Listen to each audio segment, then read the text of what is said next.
Kaj pomeni ta risultato 2-2? Cosa significa questo pareggio? Non è abbastanza per riuscire in Europa?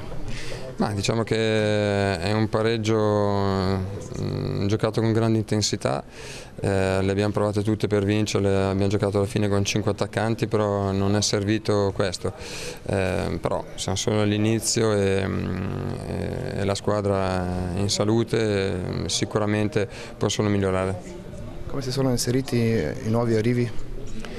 Ma oggi Minorini non ha giocato perché non stava tanto bene, Mendy ho cercato di metterlo in campo alla fine. Bene, io non analizzo mai una partita, analizzo sempre il periodo.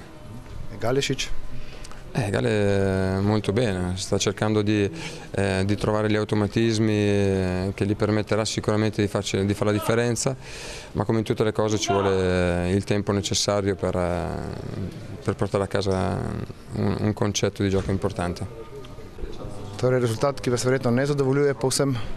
Ne, razočarani smo malo, kajti imeli smo igralce več skozi celoten drugi polčas, nažalost nismo uspeli izkoristiti te prednosti.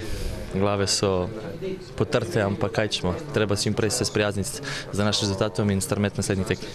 Če smo pa 2 gola v nasprotni mreži, to je tudi nek napredek, pravzaprav v primerjavi s prejšnjimi tekmami, ko ste težko dosegali gole. Ja, saj pravim, smo dosegli 2 zadetka, ampak spet premalo za zmago, tako da kaj ćemo, moramo strmeti boljše. Torej ta lov na Evropo je še vedno odprt?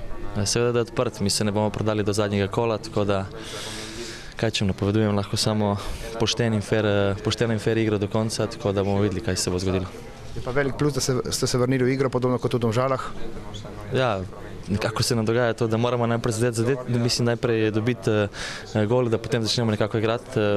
To poskušamo popraviti, tudi na treningih se dosti pogovarjamo in delamo na temu, da bi začeli boljše tekmo, ampak druga tekma, drugič isti scenarij, tako da se moramo še bolj potruditi, verjetno. Torej kar dovolj golov za dopodljivo tekmo, ampak verjetno kakšen premalo v domači mreži iz vašega zornega kota.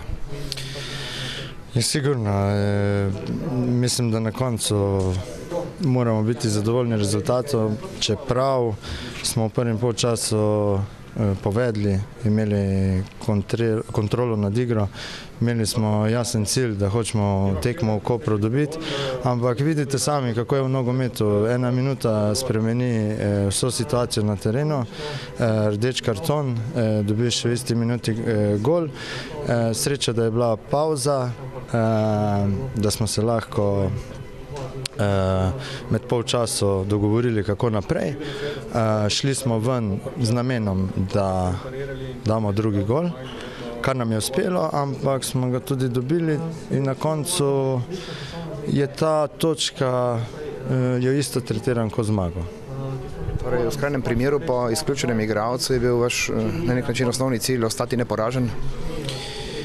Ne, po izključenem igralcu smo vedeli, da bo nas nasprotnik pritisnil, ampak ob tem bomo imeli pa isto z kontranapada še zmeri situacije za dosego zadetka. In to nam je uspelo, čeprav smo v isti parih minutih dobili gol, ampak mislim, da smo več kot zasluženo to točko osvojili. Osebno verjetno zadovoljstvo zaradi same igre, rezultat morda malce manj navdušujoč?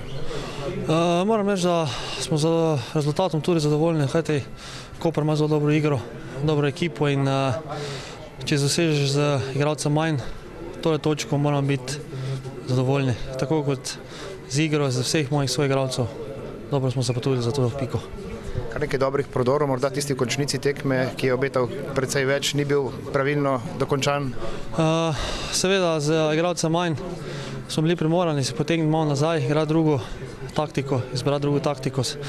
Proti napadju so nam bili ročno orožje, sicer pa tudi zmanjka malo moči proti koncu tekme. Tako da poskušali smo najboljše.